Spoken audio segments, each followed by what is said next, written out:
Good morning, millennials. Welcome back to the Morning Toast. Happy Wednesday. It is hump day. A favorite day here at the Morning Toast. A favorite day. We have the Strice brothers in spirit to celebrate hump day with us. And before we do anything else, I need to compliment Claudia's outfit. For everybody watching on YouTube, you're in for a treat. Claudia looks like the picture of class. It's giving Nancy Myers. She's giving coastal grandmother. It's giving Nancy Myers. Tell us about this look today. Well, Jackie wore these pants the other day on the toast, and she was like, Claudia, you need these pants. They're from Spanx. And, like, they're just, like, the pant of the moment. Like, they're like these Spanx white trousers, but they have an elastic band. They're made with Spanx material. You can't see through them. There's no zipper. And they just look so classy. I have to say, like, I'm not loving the way they look, but I'm loving the way they feel. And I'm just at a point in my life where, like, feelings are going to have to take a precedent over looks. Okay. Well, you look really great. That's what's great about it. Thank you so much. It's like a whole new era for you. That is so nice of you to compliment my trousers. By the way, we've really come full circle. I'm wearing culottes. You are. And just like everything else, culottes are the Downton Abbey of Yes. 2022. What would 2018 Jackie say if she saw me wearing culottes? She would say, I told you so. You literally would. Yeah. We've got a great show. It's Wednesday. It's hump day. It's June 1st. It is Pride Month. Oh my God, it's June. I know. Isn't that crazy? That is crazy. The month is over, and now it has begun. That's the crazy thing about months. They end. And then a new one begins. It's just so crazy. Beyond. I haven't had a chance to process this morning that it's June. Like last night, I was driving and I saw some pride flags out. I was like, oh, tomorrow is June 1st. And then this morning, it's been a long morning for me, and I didn't even realize. Happy Pride Month. Happy Pride Month, y'all. I'm also back on Cameo for the first month of Pride Month, with all proceeds going to Rainbow Railroad. So if you want to see a gorgeous face... with gorgeous pants. With gorgeous pants. I'll try and get my pants in the video if you request one today. How about that, okay? Does that work for everyone? That is worthwhile. That's called marketing, baby. Yeah. Enticing the customer. That's so great of you. Yeah, well, I really like doing Cameo, but I don't think I could be on it like full time. It's a lot of work. Like, you have to be like glammed up all the time. I'm not gonna be making cameos looking like a beast. That's not nice. No. People are paying a premium. 100%. And I did raise my price a little bit because like it's for charity, you know? Yeah. And as Leanne Locken says, the charity world is really small. The charity world is everything. I'm excited because I picked the stories today. Claudia did pick the stories because I was running behind, and they are very. I would have picked maybe one of these stories out of the 5. So I'm excited because they're kind of twisted. No, and there's a theme. I wonder if everyone can guess today's theme. There's a theme in today's episode, and the stories they highlight justice for Claudia. We'll do a quiz at the end to make sure you guys understood the theme of today's episode. That's today's assignment, justice for Claudia. I look forward to justice being served, as always. It's just like every person who I've ever had the bad feeling about is out here exposing themselves, you know? Oh, okay, so you're just going to give away the theme right now. Yeah, I feel like I already gave it away. Yeah, no, it's like Claudia was right. Yeah, which doesn't happen to me a lot. I'm usually wrong, actually. Like culottes, Downton Like Abbey. culottes, Downton Abbey, reading. Speaking of reading, yesterday I finished Sally Hepworth's book, The Younger Wife. Awesome. I gave it 4 stars. She's just great. And then I started a new book. So Counselor, you know, me and Counselor like the same type of like, you know, porn. Old lady book club porn. Yeah. And she was like, you're going to love this one. So like I'm purchasing it yesterday on my Kindle. As I pressed purchase, it didn't even occur to me to check the length of the book. Snatcher would never recommend anything crazy. She recommended a 600-page book. We recorded Redheads last night. We all go around and talk about the other books we read during the month. She was telling us about this book, how she loved it so much. She wishes that she picked it for the Redheads. It was 500 pages, but it went by in a flash. 572. She said it was as good as Tessa Bailey, as good as anything ever has been. It's giving Tessa Bailey. Are you enjoying? I am, and I'm already halfway through. Like I was literally just I couldn't put it down. Right. So I forget what it's called. I forget what it's called also. Give me a second. Usually I remember everything, but something about the title just like it's makes no sense. It's literally just like basic words stringed together. You know what I mean? Yes, it's like, yes. This was the way it was, you know? Yes. That's the title. It's called, hold on, Things the Way We Were or something. Hold on. Literally. Things We Never Got Over, okay? By Lucy Score. It's giving porn. It's giving rustic, small Virginia town. It's good. Ooh, I love that for you. Yeah, part of it, like, is written extremely poorly, but like you just like you don't care, you know? Yeah, no, and that makes it easier to get through. Yeah. We recorded Redheads last night. It was so funny. It was the first time we were in studio since November because of like Omicron, pregnancy, delivery, etc. And it was really wonderful to get the girls back together. So now I'm really in a reading state of mind. We recapped the book, which was really, really a good book. And I'm excited for everyone to hear it. It'll drop on Thursday, and it's never too late to become a redhead. Now let's talk about The Younger Wife because I've been but who chooses the next Redheads book? Rebecca chooses the next book. Oh, should I spoil it? No, don't. Oh, okay. I was just wondering. I'll tell you. I'll give you guys a the backstory behind what she chose, because everyone loves to complain about whatever book we're choosing at present. So she actually took a recommendation from the Redheads Facebook group. Love. So she said, if you don't like it, you guys can turn on each other. Right. Oh, you're not going to say the book, right? Sorry. No, because it drops on Thursday. And it's not out yet. We love a little mystique around The Redheads are so mysterious. Beyond. Gotta be mysterious, always. Always. So we also have Dear Toasters today because it is Wednesday. We've got 5, in my opinion, amazingly chosen. Obviously, these stories were chosen by someone really intelligent and beautiful. Yeah, there's no food news. There's no biz news. Yeah, that's how you know it's like bottom of the barrel. It's like when we're talking about food news. I personally like some of those human interest stories, but you don't. Yeah, well, there actually was one story that I could have chosen that I didn't, that bordered on food news, but it was just like Kim, clapping back at everyone. Yeah, but she just clapped back at everyone. She, don't worry, devoured everything in the Beyond Meat commercial, and I guess just none of it made it to cut. Yeah, in the commercial, she was eating, but there was also scenes where she was like, oh, it's so good, and the chicken nugget didn't have a bite out of it. But it's called movie magic. No, and it's called, you can have tried a chicken nugget and then talk about it at a later date. Yeah. People really think they're like, Inspector Gadget. They're like, she didn't take a bite.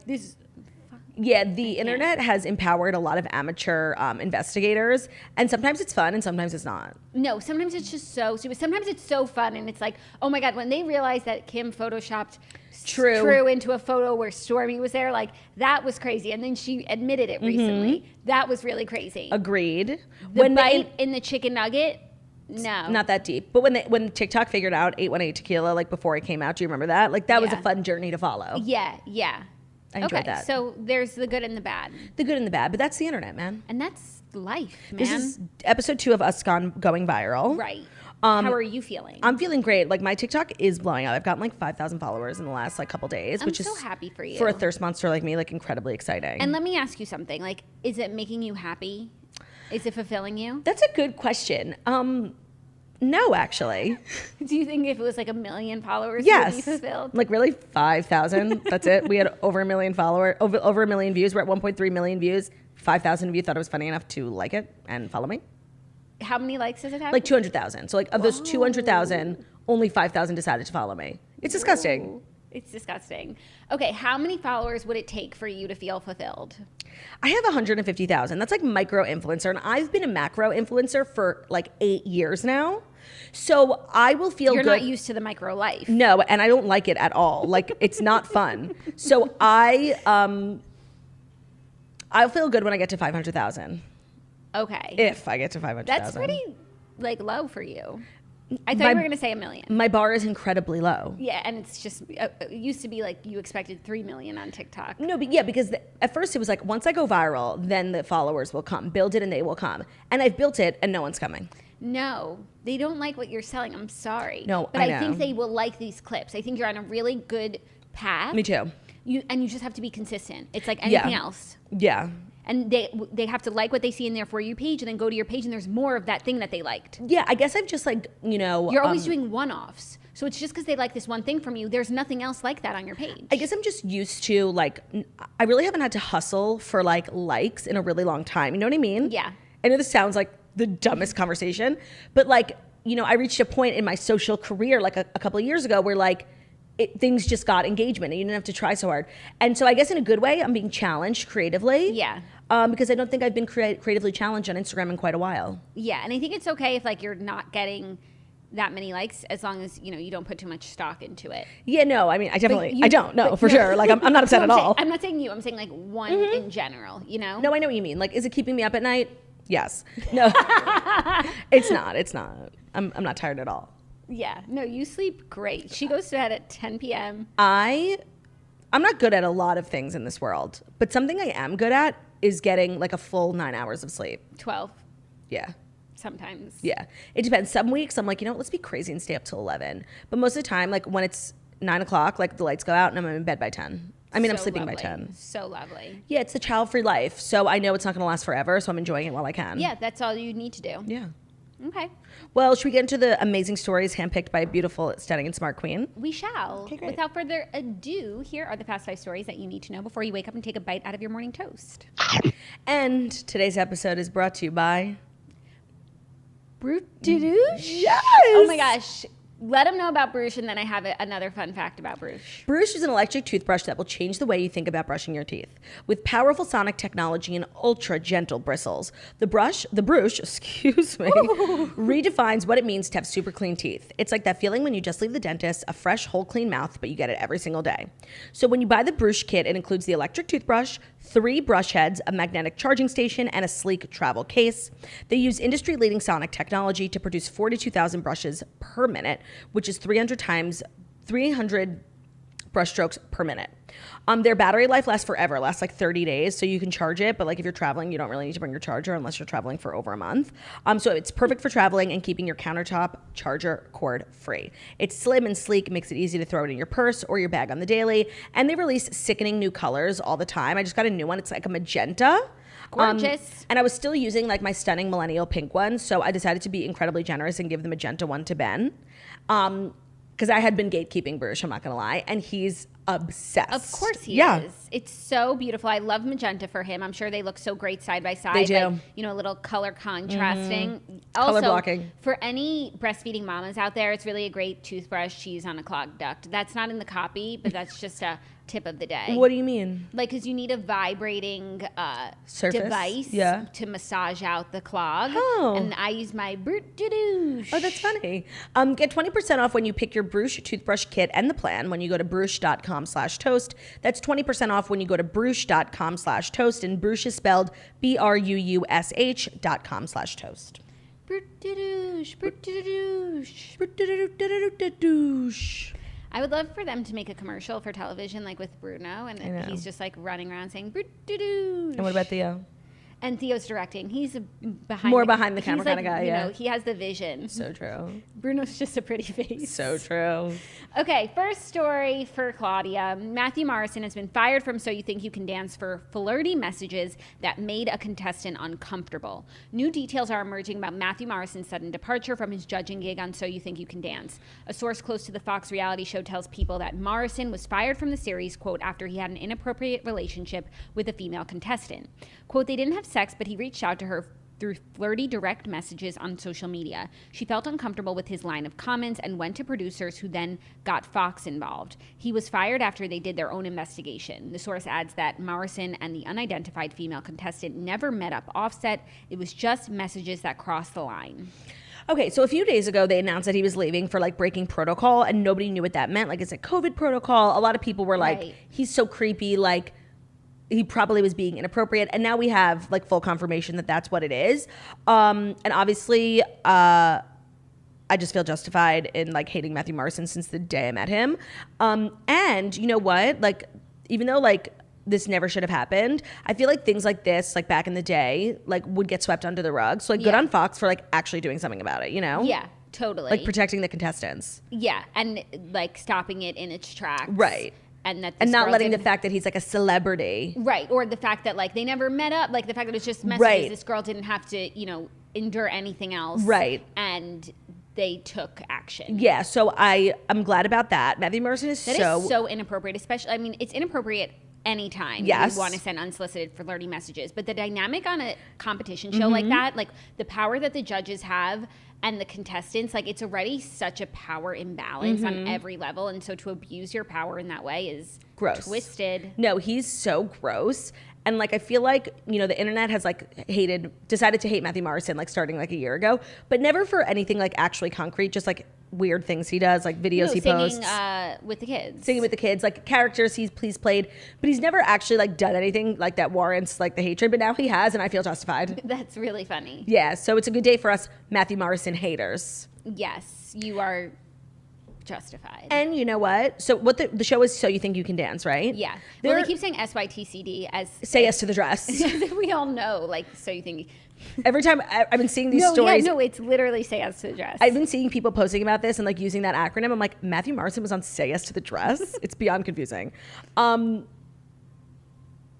Also, I don't know why he was chosen like in the first place. First of all, like he can't have a high Q score. Like people do not like him. Two, like there are so many celebrities who also dance. With the advent of TikTok, they really should have like Charli D'Amelio. There's so many people they could have gotten to be a judge on a dance show. And like, why Matthew Morrison? Literally why. He's literally irrelevant. Does nobody remember The Grinch?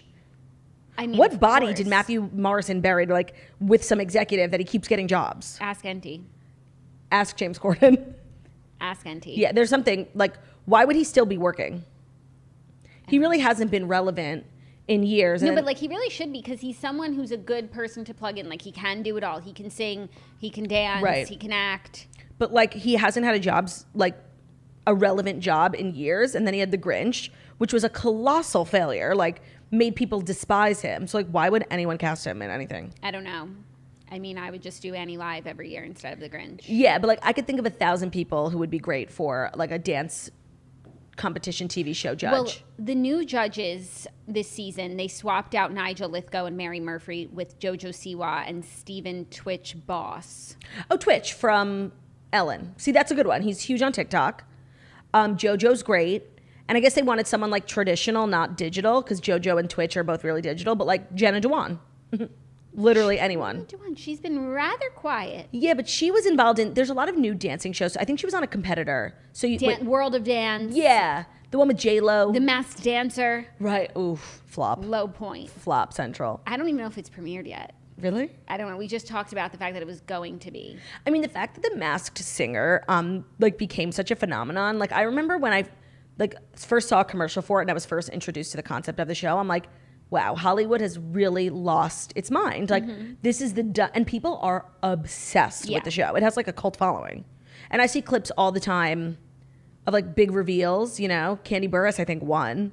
People are obsessed and it's kind of good. What's so crazy about it is that it's so protected, like the identities, there's no spoilers, that actually every year I don't know who wins because it will never be in a headline and I'll never click the link. And it makes you think like how The Bachelor is unable to keep like a single spoiler. Because there's no respect for The Bachelor. Right. Like these people and publications respect the hell out of The Masked Singer. For some reason, there's like this unspoken universal bond like to not spoil The Masked Singer. Confidential than some other things. No, it's so weird. It's such a good call. Yeah. Okay, are you ready for our next story? Yes. Some One Direction drama. Oh, yeah. Ex-podcasting drama. Liam Payne has been dragged for airing 1D's dirty laundry on podcast. Twitter users roasted Liam Payne for airing his former One Direction bandmates' dirty laundry in a new interview. He appeared on Logan Paul's Impulsive podcast on Tuesday and reflected on not only the boy band's many highs, but also their infighting as teens and personal drama in more recent years. Fans were particularly upset over Liam taking a pointed dig at Zayn, whose ex-girlfriend Gigi infamously described Zayn as a respectful king during the 2020 Twitter spat with Logan's brother Jake Paul. Given that Zayn was then charged in 2021 for harassing Yolanda Hadid, Liam said on the podcast of her tweet, he said that one didn't age very well. In an attempt to explain himself, he then said, "There's many reasons why I dislike Zayn, and there's many reasons why I'll always be on his side." Okay. Then contradictory. Right. The One Directioners came from him saying Liam talking shit about Zayn as if he didn't cheat on his fiance last week. Right. Okay. So there's like a lot to unpack here. First of all, I didn't think what he said about Zayn was so terrible. He just said like that didn't age well because then like Zayn turned out to like be doing some bad things. So like, I didn't think that was so crazy. Some elder abuse. Yeah, literally. So I didn't think that was so crazy. The clip that I saw going around, which was beyond cringe, was talking about the journey during X Factor when like he thought he, you know, lost this big opportunity and then they called those 5 boys back in and put them into a band. He said like how, you know, his understanding of how that situation went down was like Simon made a promise to him, to Liam, that he's going to do this group and in 2 years he'll be set. And he took Liam's face and built the whole band around Liam, and Liam was the star. And it was like giving like pick me energy. Like really, I wasn't there, but I don't think that's how it went down.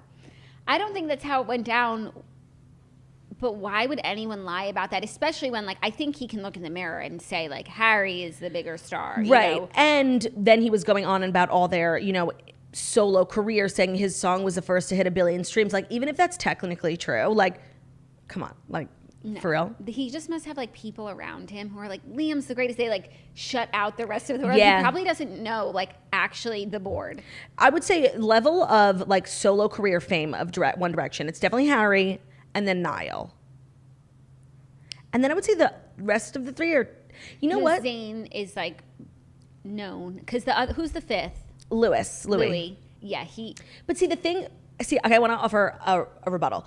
Louis it's not like he really tried. You know what I mean? Which is like, there's honor in that. Yeah. Whereas like, remember Zayn's last album? He had like that big truck going around the city. Like Gigi was taking pictures. Like I cannot name one lyric from one song from that entire album. Like that is, I think that's considered like the definition of a flop. Yeah. So is that better or worse than Louis, who just didn't even do anything? I don't know. He had hits though back in the day. Yes, he did. He had Pillow Talk and the Taylor Swift song. Yeah, but what I was going to say about this, like the fans seem to be pissed that like Liam's running his mouth about the One Direction days on a podcast, and it's like, if that's not what he's doing, like it's been 10 years since they broke up almost, like it's time to talk about the ins and outs of the band on a podcast. I totally agree. See, I'm like conflicted in the sense where it's like, well, you obviously have nothing else going on if this is what you're doing. But no, also it's like, we want to know. We want to know too, like going on a podcast, especially like if it's someone who maybe you're friends with offline, like it's just a fun activity, especially for someone who probably has a lifetime worth of stories. Share with the class. I agree. Normalize talking about what happened in One Direction. And they do have this connection because of the Respectful King tweet and Jake the Paul. Logan. So he was on the Logan Paul podcast. So it's relevant, and if Logan didn't mention it, that would have been weird. Yeah, by the way, that's like one of the weirdest moments in pop culture history, Jake Paul and Gigi Hadid's Twitter feud. Yeah. Also, why people are quaking is because last week, the weirdest thing happened. So Liam is engaged, and he has like a million fan pages for him and his fiance. And somebody posted like it was like a picture of Liam hugging his fiance from the back, but you couldn't see their faces.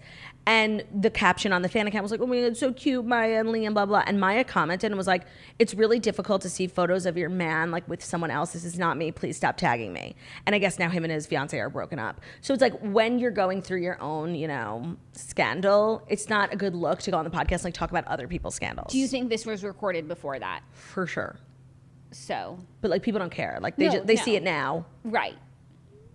I mean, so they're not engaged anymore? I don't think so. And then who's the one who was engaged to, like... The judge. The judge, Cheryl. Liam. Are they still together? I think they had a baby together. Yeah, I think so too. No, they're not still together. Oh. So like Liam has his own like messiness, and it's just like, be quiet. No, I like it. Keep talking. Agree. And like this may be a dumb question, but like One Direction's hiatus, like a breakup, right? Like we're not still waiting, are we? Was it a hiatus? Yes. I think that it could be like the Jonas Brothers, where they really do their own thing, they enjoy their own thing, and then realize there might be value in coming back together. The problem is Harry is a rock star. Harry like has literally no reason. Yeah. One Direction was never going to do that. I know Ark, Steencella, they would have, but you know what I mean? Yeah, no, Harry's too far gone. I think he's too far gone. Even Niall's success, which is big, like I do think if there was like a tour, like he would hop on, and agree. Yeah, of course. Yeah. So it's over. I think it's a no. That's so crazy. I've made peace with it because we're getting bops from everyone. I know, but and they're really good. Don't get me wrong. Like I love. No, of course, it's not One Direction. It's not even close to like the serotonin boost that One Direction songs give me.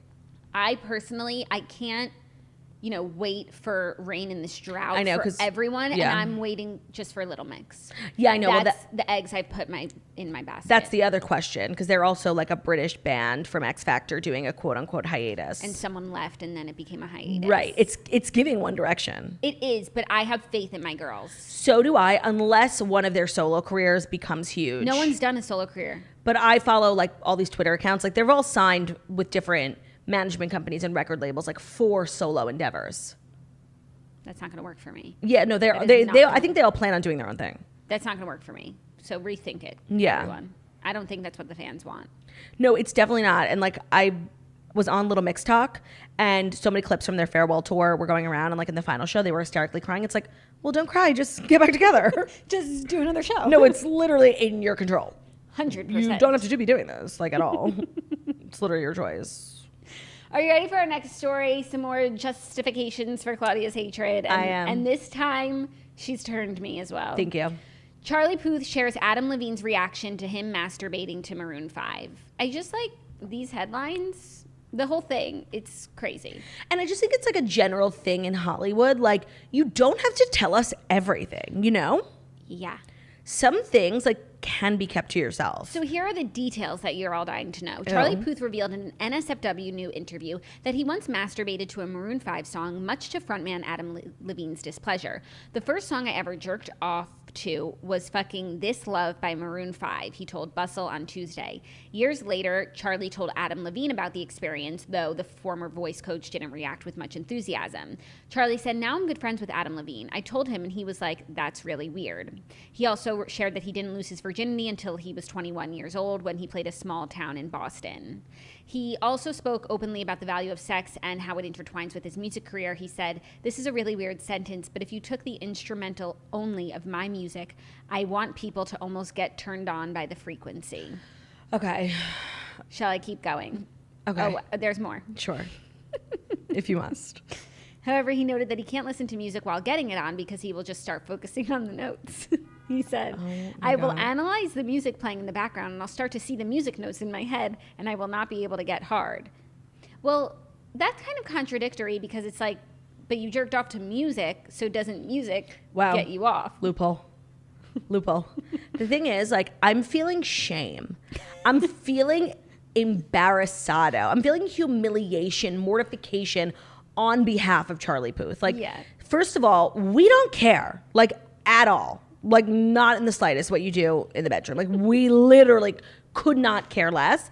And he's just so cringy. And I feel like when he was, like, saying this to the interviewer, like, he really thought he was being, like, you know, like Mick Jagger, like, sex. Like music sexual. Yeah, like, he thought he was doing something. And what he's doing is absolutely nothing. Wait, this article is so funny. Like, I think it was co-written by you. Okay. One place Puth has been open about his sexual personality is through his TikTok account. There, he posts a mosh of content, including a look into his musical process, some thirst traps, and other strange content, like two butterflies having sex. Yes. He was even called out by comedian Sarah Shower for being incredibly horny on TikTok. She tweeted... She tweeted, if someone doesn't fuck him soon, I fear the worst. That's incredibly funny and incredibly on point. I've been telling you there is something weird about Charlie Puth. I will stop defending him. I knew it. You have the floor. I knew it. There was just something weird in his TikToks. Like, he really thinks, and I'm sure he is, like, very musically inclined, very talented, but he thinks that makes him, like, superhuman. And the way he, like, talks to people on TikTok and his content is so cringe and so condescending. And it's like, he really thinks that he is, like the Rolling Stones. Like, he thinks that he is that. And it's giving me embarrassment, like, for him. It's horrible. And this was, while it was shocking to read, it wasn't shocking to digest. Like, I knew that is who Charlie Puth was. Like, I knew it. It's reminding me of the little brother from Zoe 101. Okay, how? On TikTok, you know. Yes. Sorry, I thought you meant his character. Yes. If you haven't looked at the little boy from Zoe 101's current TikTok account, like, you will die of shame. Like, no, you have to. He's not embarrassed. I actually, like, you almost have to respect the courage. The courage. And it's like you would hear Charlie Puth on the radio and you would never expect, like, this is his TikTok, this is his personality. You would watch Zoe 101, you would never expect that Dustin is doing BDSM on TikTok. So I think he's, like, doing all this, like, to change people's perception of him into a more, like, sexual way, and it's only making us, like, think you're weird. So stop. Yeah, I think he probably has one of those complexes that, like, child stars have about, like, going from being, like, a teenager or a young person to being, like, taken seriously as an adult. And I think a lot of times people think, like, sex is the answer. The way to do it. And it's not. A case in point. Yeah, and I said this a couple weeks ago. Like, I do think Charlie Puth's career had, like, a weird plateau where, like, if he had, you know, kept the momentum up that he had in the beginning of his career, like, he would have been at the level that Shawn Mendes is now. So I feel like he's definitely having some sort of identity crisis, and this is, he thinks, the solution to that. Yeah, I feel you. So just stop.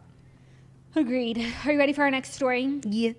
Shanna Moakler sells Travis Barker's engagement ring for $97,000. Nice. Shanna Moakler successfully offloaded her engagement ring from Travis Barker to $96,500 after putting it up for auction last Friday. Wow, the 4.01 round cut Cartier sparkler received 17 bids on Worthy.com, which did not reveal the identity of the big spender. Ahead of 4-carat Cartier, less than $100,000. No, is that on par? I think that's on par because that's. But you price up for Cartier. Yeah, you get, like, the Cartier price tag, but I think only the Cartier store can charge. Right, not secondhand. Right, like, same for, like, Tiffany's, you pay for the name. So definitely in her auction, she's paying for the name, but not as much as if you, like, left the store with a 4-carat robin's egg box. Mm-hmm. So that's pretty good, and that must be a good stone. Yeah, well, the thing is like, what's your philosophy on like rings after a relationship ends? I don't have a strong one. I think it's just like if someone told me that they were selling their ring, I'd be like, good, goodbye. If someone told me they were keeping it because they love how it looks and they want to wear it to black tie events and cocktail dinners, I would say, great, you should. It's gorgeous. Yeah, I don't really have a philosophy either. I think the best way, like if it were me, I would like have it made into a pair of earrings or something, you know? Yeah, but like it's one gorgeous stone. I think I would keep it as a ring. Yeah. You don't want to break it up. No, but the thing is, like, I wonder if Shanna Moakler really needs the money because these things increase in value over time. So, like, she should really hang on to it for as long as she can. And I don't know if she's doing it, like, for the money and the press. Like, I don't know. I really have no clue what Shanna Moakler's, like, finances are like. I just know, like, in the grand scheme of Shanna Moakler, Kourtney Kardashian, Travis Barker, Sharna Burgess, Brian Austin Green, Megan Fox, and Megyn Kelly, like, Shanna Moakler came out on bottom. Like, everyone ended up like bigger and better and happier except for her. Like every time I read a report about her, it's like some turnt Instagram live with her and her boyfriend. Like I just feel like everyone came out of it on top of that whole like love hexagon except for her. Do you think it's intentional that she sold the ring like the same week as the wedding? To like get buzz. Yeah. She said, I'm sure people would assume that it's related to the wedding, but I simply wanted to find a proper seller and worthy.com is the most professional. Oh, it's an ad. Oh, wait. And I know we'll give this piece the attention it deserves. Oh, she's making bank on not only the ring, but the promotion. So head to worthy.com/toast. Also, she said she was hoping it sold for $120K because she said it was worth $160K. Now that seems really, really high. So that means he bought it for $160? That's what she said. I believe that. That sounds fair for 4 carats from Cartier. We should do some investigative work. Let's go to Cartier. Let's go to Cartier. Get ourselves some 4 carat rings. Speaking of rings, like my Tiffany sweatshirt. I do. It's really cool. Isn't it so cool? Yeah, you look great today. You're like a cool mom. Oh my God, that's so nice of you. Thank you. Not a regular mom. You look great too. Thank you. We are great looking girls. Moguls. Mogul.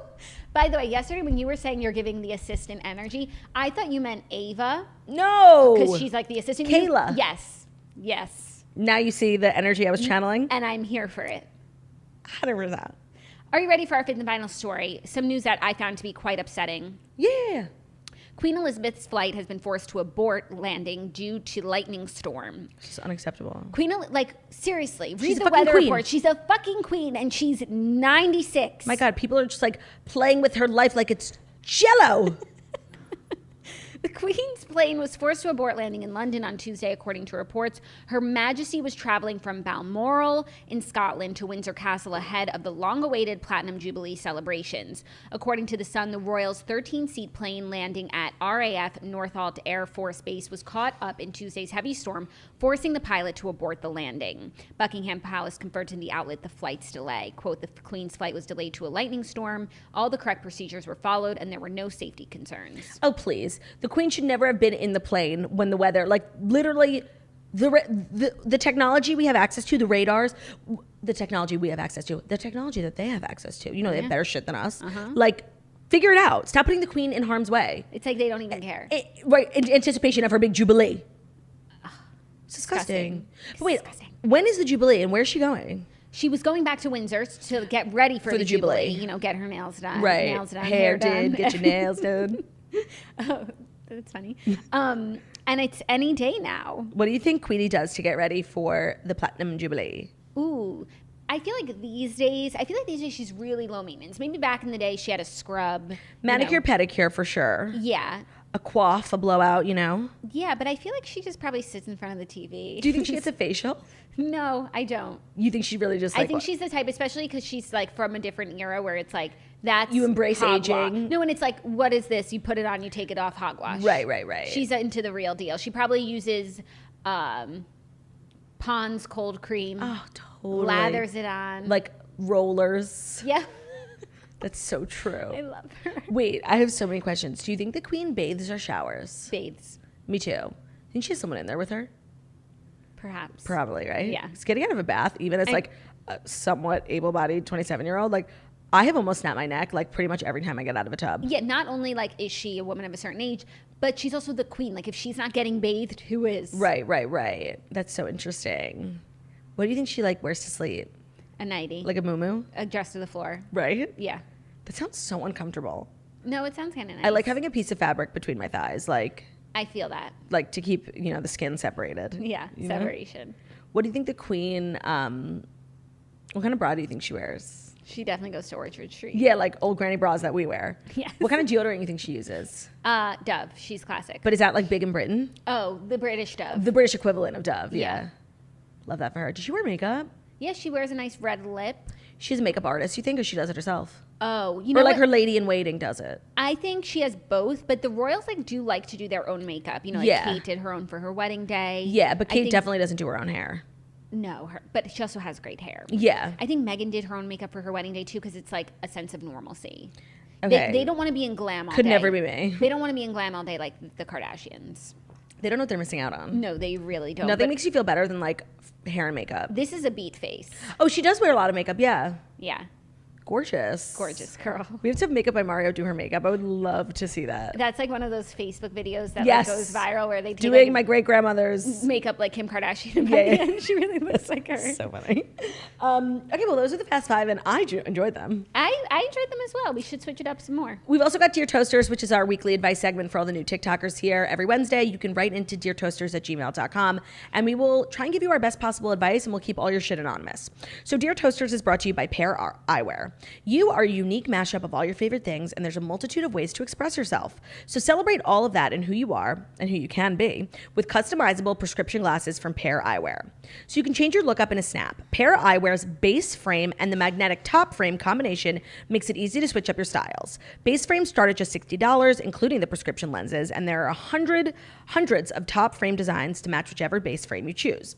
So I feel like this is kind of genius. Like, wearing glasses is fun, but like you shouldn't be wearing the same pair of glasses like to a black tie gala as you are to the office, the airport. Yeah.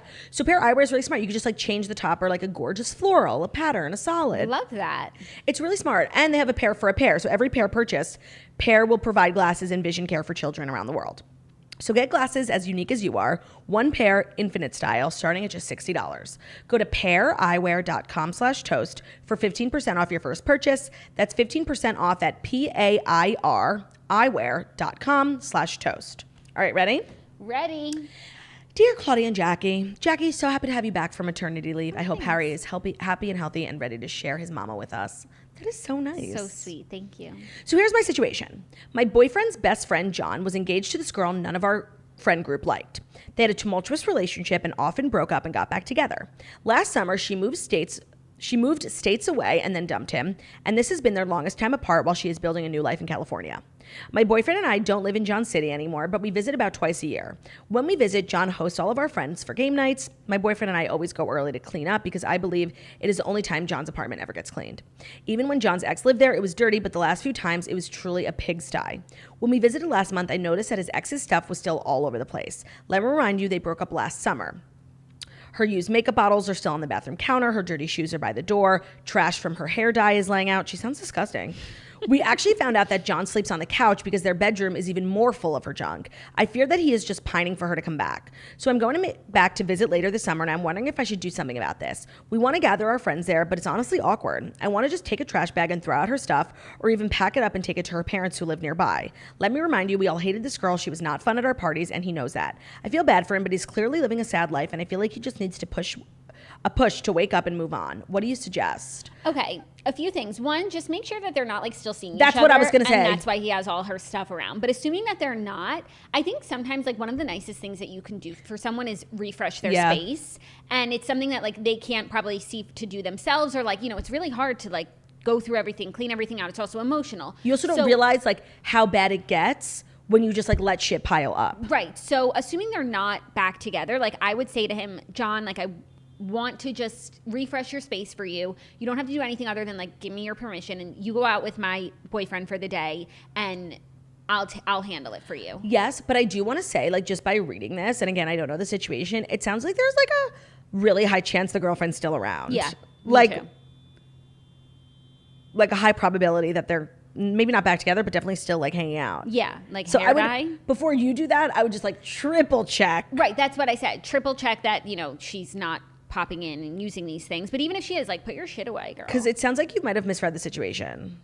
Yeah. Like, to be completely honest. I thought that's where the story was going. But if he's really just, like, living in the past with, like, boxes of hair dye, then you have to help. He needs your help. Yeah, and I don't think he's going to walk in and be like, oh no, where's my trash? No, he won't. And if you like make it really cool and nice looking, people really, that can really change someone's mental space. 100%. But again, triple check. All right, next up, hey Claude and Jack, longtime listener, first-time caller. I love my fiancé to death. He's the most kind, caring man I've ever met, and I can't wait to spend the rest of my life with him.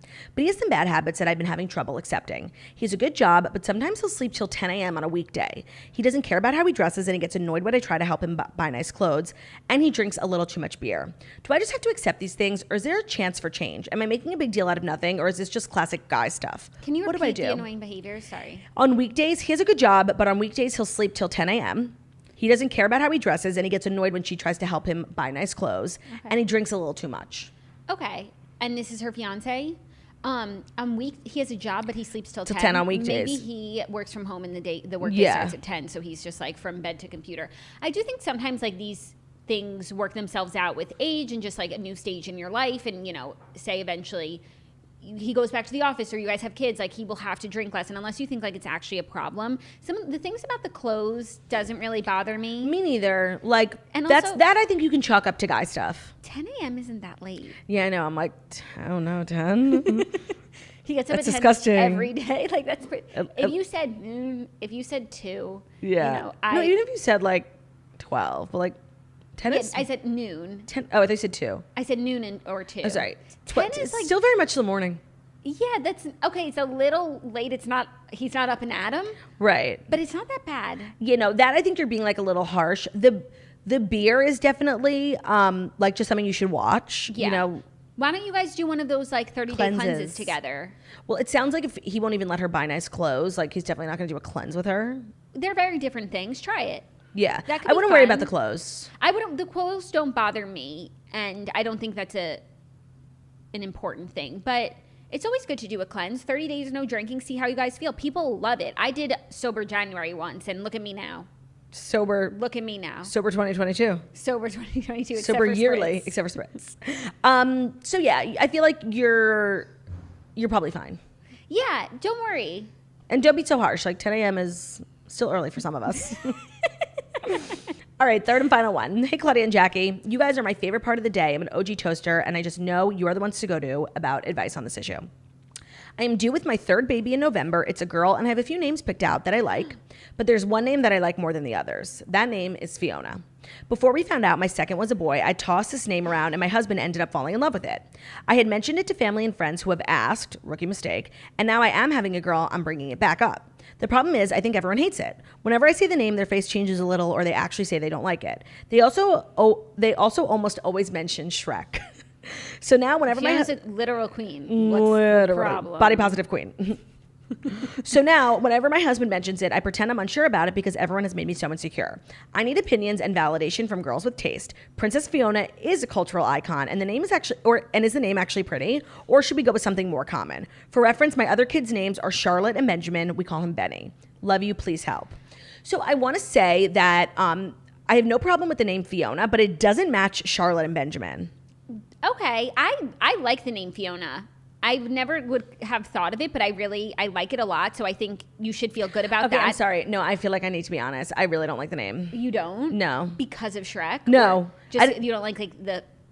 Maybe it's because it reminds me of Emmy Rossum's character in Shameless, who was literally the worst character on the planet. I don't know. I just don't like the name. I like it. And it's an interesting name.